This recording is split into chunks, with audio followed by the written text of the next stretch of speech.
nama haadhaa fi ilmoo gargar baasu rabbiin subhaanahu wa ta'aalaa guyyaa qiyaamaa isaa fi jaalalloota isaatii gargar baasa.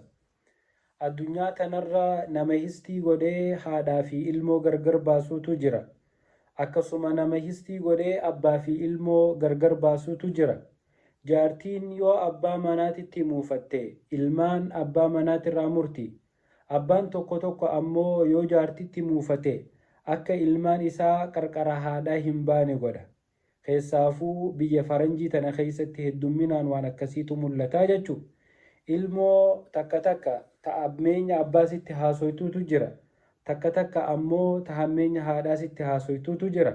San tahammeenya haadhaa haasoytu abbaatu hammeenya haadhaa itti haasawa.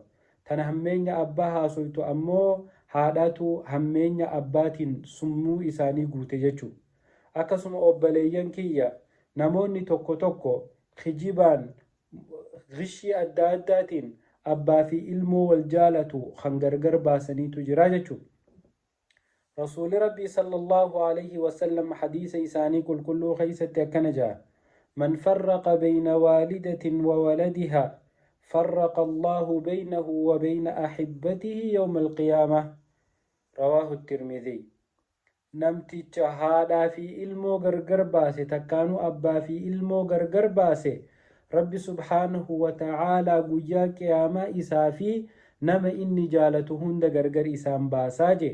Tanaaf obboleeyyan kiyya koottaa haadhaa fi ilmoo walitti haa urgeessinu, haadhaa fi ilmoo wal haa jaalachiisnu, yoo wal dhabbiin isaan jidduu jiraatte walitti haa araarsinu.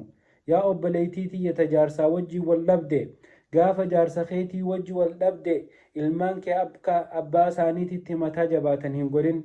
Shamarran keenya hedduutu ilmaan sharrii barsiise. Abbaan isaanii kun akka waan shayxaana tahee fakkii kaasanii dura kaayan. Akka ilmoon abbaa kana ol godhattee hin laalle isaan godhan. Akka ilmoon waan bira dabartee kun abbaa kiyyaa miti, an haadha malee abbaan qabu hanga jedhan takka gooti dubartiin teenya biyya faranjii tana keessatti. Abbaan tokko tokkos akkasuma. Obboleeyyan keenya Rabbi haa sodaannu. Haadhaa fi ilmoo gargar baasuu, abbaa fi ilmoo gargar baasuun sharaa islaamaa keessatti dhorka.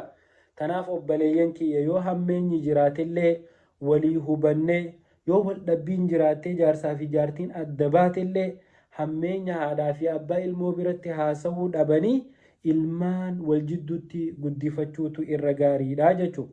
Tanaaf obboleeyyan kiyya nama ilmoo fi haadha adda baasu akkasuma warra abbaa fi ilmoo adda baasu Rabbi nun godhini. Wassalaamu alaikum.